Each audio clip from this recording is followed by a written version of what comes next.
public relations major with minors in Spanish and sports journalism.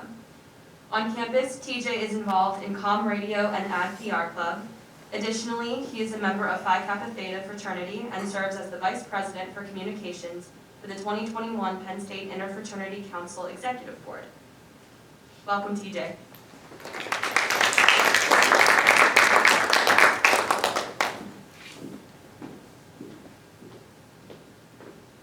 Hello everyone, my name is TJ Echeverria and I'm a senior public relations major here at Penn State. On campus I'm involved in many things, most notably I'm a brother of Phi Kappa Theta fraternity, as well as I serve on the executive board for the Penn State Interfraternity Council this year.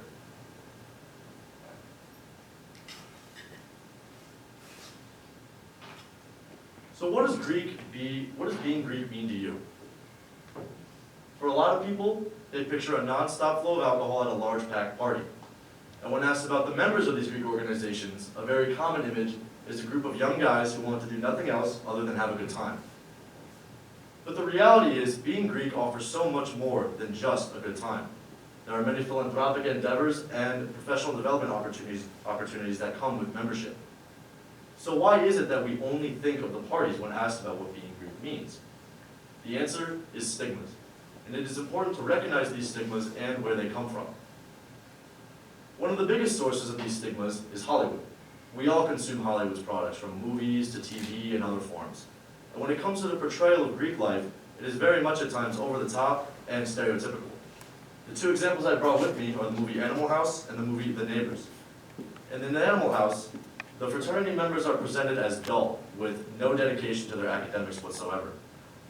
In The Neighbors, the fraternity members are presented as a bunch of snobby, mean college kids who cause quite a scene on their local neighborhood's lawn. Another great source of these stigmas is the media.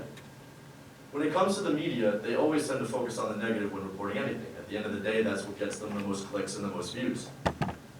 And the same goes for Greek life as well.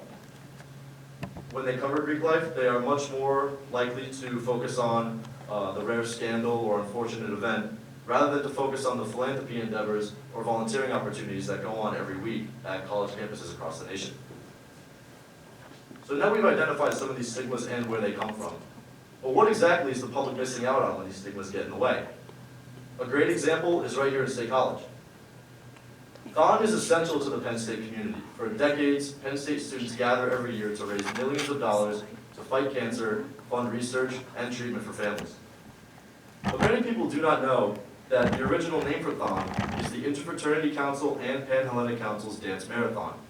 In fact, the idea for Thon as a whole was originally proposed by former IFC President Bill Lear back in the 70s. With 2 of the 4 governing councils in its name and as its founders, Thon has always been deeply rooted in the Greek community. Much of the money raised annually for Thon comes from these Greek organizations, including Alpha Tau Omega and Zeta Tau Alpha, who last year raised over $322,000 for Thon as a pair. Beyond Thon, fraternities also serve with service as one of their primary goals. Events include food drives, general fundraising, and volunteer work. Additionally, many fraternities and sororities have been founded with the primary goal of service in mind. Some fraternities have even been founded to focus on specific majors, including business and arts fraternities. These allow for more holistic professional development and a great opportunity to bond with other people of the same major. Here at Penn State, our fraternities engage in the local community in a variety of ways, including the homecoming competition and the homecoming parade, a first responders dinner held annually for the first responders of State College, and many more. So now we've seen all that Greek fraternities and sororities have to offer and how they are blocked by these stigmas. Fraternities and sororities actively develop their members to be great professionals with professional development and philanthropy opportunities. Yet these stigmas are ever prevalent today, and much of what they do is get in the way of all these good things and the broadcasting of them. In order to combat this, Greek chapters can begin to broadcast all their good things on what they do through social media, interviews, and other forms. The chapters that represent these, the councils that represent these chapters can further amplify this message using their platforms. And finally, the public can help break through these stigmas themselves by learning more about what fraternities have to offer beyond just the party scene. United, we can be one greater community with a more developed college student in mind. Thank you.